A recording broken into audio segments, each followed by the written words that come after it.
The film opens with the aftermath of a fight during the Eastern Front tank battles in the year 1943. Soviet soldiers are trudging through the battlefield, looking for survivors. In a disabled tank, they find a tank driver, who by all accounts should be dead, but is not. He is immediately taken to the medic, who initially doesn't consider him, thinking the man dead. But a nurse notices that he is still breathing, and hands him over to the medical team.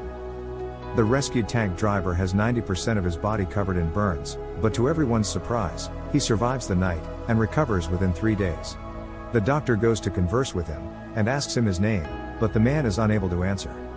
It turns out that he is suffering from a condition known as retrograde amnesia. The doctors and other officials, including the general, have a meeting to discuss the soldier's identity, and come up with nothing. The doctor says that they call him Ivan Nadinov, from the Russian word found in a tank. The commander asks if they have the wrong file, as the man in front of him does not have his body covered 90% with burns. The doctor then explains the peculiar case of how Ivan miraculously was able to recover from severe burns in 3 days. They eventually decide to let Ivan back onto the field, despite the fact that while he does not recall any memories, he does retain the skills to drive a tank. The doctor wants Ivan Nadinov on non-combat duty, but the general dismisses this suggestion.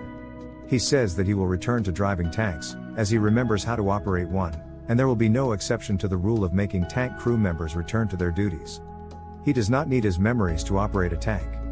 On the other hand, a train pulls in, carrying with it destroyed and damaged tanks, in a low-key creepy reverse allegory of corpses being carried away from battlefields. Ivan is spotted by 2 senior officers, standing near one of the tanks. He says that the tank told him that it was attacked by a panther. To oblige him, Officer Nikolai points to the next tank, and asks Ivan if that tank said anything to him. Nadinov says that this tank was attacked by a tiger, the very same tank that attacked Ivan in his tank. He says that it is known as the White Tiger. The officer dismisses him, and the 2 seniors question Ivan's sanity, and the urban legend of the White Tiger, an enemy tank that seemingly comes out of nowhere, and attacks their tanks, before disappearing into the forest. The threat of the White Tiger is confirmed, through the report of a captured German soldier, who tells them that it could only have been the White Tank, that could have single-handedly destroyed 20 tanks. The Soviets do not believe him, but he insists on the credibility of his report. He says that the White Tiger legend does not strike hope in the hearts of the German army, instead, it strikes fear. Later on, we see the Russian officials have a meeting. They talk about the mysterious, powerful, and elusive fascist tank that is taking down entire battalions by itself. It appears behind their rear flanks, and disappears into the woodlands later on. The commander asks for suggestions, and they decide to fight fire with fire. The German White Tiger is one of its kind, with specifications that put it well above par with other tank models. They decide to build a prototype tank, which would be an advanced version of a T-34-85. It will be protected by stronger armor, and an engine with greater horsepower, so it can hold its own against the White Tiger, and take care of the problem once and for all. This idea belongs to Major Fedotov, and he is tasked with putting together a team to handle the new tank. General Smirnov gives them only 15 days instead of a month, to build the tank and assemble a team. Fedotov chooses Nadinov as commander and driver due to his skills, and his prior experience with the White Tiger, along with the gunner Kryuk, and the loader Berdayev. Later on, Ivan Nadinov and the Major have a conversation, in which Ivan tells Fedotov that the White Tiger is dead. However, the Major is not interested in how the White Tiger met its end, but in what sort of equipment it holds. Thus, Nadinov complies. As Ivan is the most recommended soldier, who knows how to operate the tank, Major Fedotov asks that he be classified as a junior lieutenant, with the commander of the prototype tank T-34-85. Fedotov then explains his mission objective to find and destroy the White Tiger. We then see Nadinov share his plans with Fedotov, saying that the White Tiger hides in the forest. To this his crew disagrees, saying that they've searched the area well. However, Fedotov turns to Ivan for his suggestion. Ivan's plan is to draw out and ambush the fascist tank. They dig a hole in the forest, and hide the Soviet tank in it, covered with leaves. They use another T-34 to lure out the German tank. The White Tiger appears to attack the bait T-34, and destroys it. Meanwhile, Fedotov tries to take photographs of the enemy tank, but fails. Nadinov's tank appears from behind cover, and gets attacked by the White Tiger from very close range.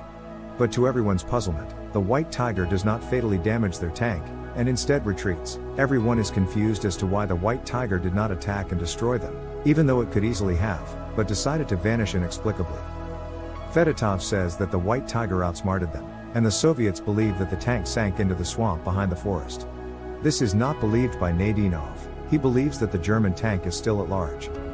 A peculiar concept of the tank gods is now introduced into the story, as Fedotov is told by a sergeant that Ivan believes in these gods. Fedotov visits the camp sometime later, and finds Nadinov kneeling in a field full of wrecked tanks. They strike up a conversation about how the White Tiger is biding its time, and preparing for the Soviets to attack. Fedotov tries to get information out of Ivan, about what he believes about the tank gods. Ivan says, that he believes, that these tank gods want him to destroy the White Tiger. He also reveals that he knows all this, because he hears the tanks, and that is the reason why he survives his battles. Fedotov finds all this incredibly hard to believe, but still does not dismiss Ivan, and listens to him. Ivan says that despite his burns, the tank he was operating told him of the incoming danger, and protected him. He believes that the White Tiger is a ghost, not operated by any human crew. Sergeant Serpov suggests to Major Fedotov to dismantle Nadinov's crew and send him away, as he is talking nonsense. But in a curious turn of events, Fedotov chooses to believe Nadinov, and does not reassign a crew. He supports Ivan and believes him. Meanwhile, the Soviets continue to question the German officer. He says that he does not know anything about the White Tiger, and has never come across it. They refuse to believe his claims.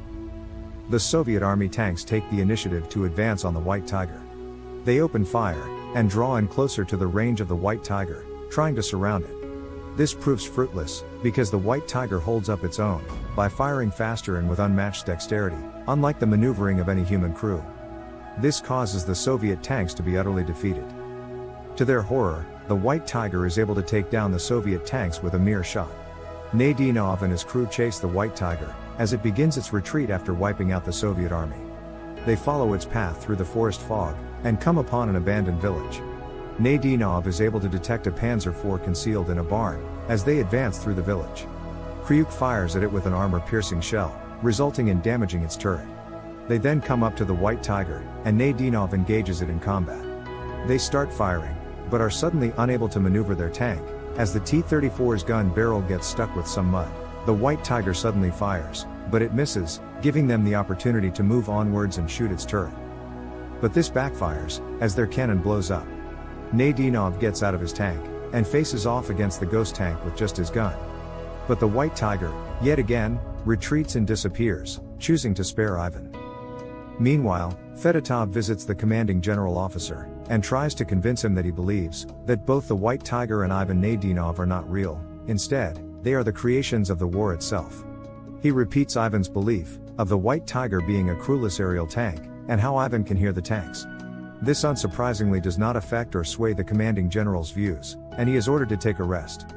He is given a 10-day leave to gain stability in his thoughts. After the Battle of Berlin, and the surrender of Nazi Germany, in the year of 1945, Fedotov drives out onto a field, and comes across Nadinov with his tank.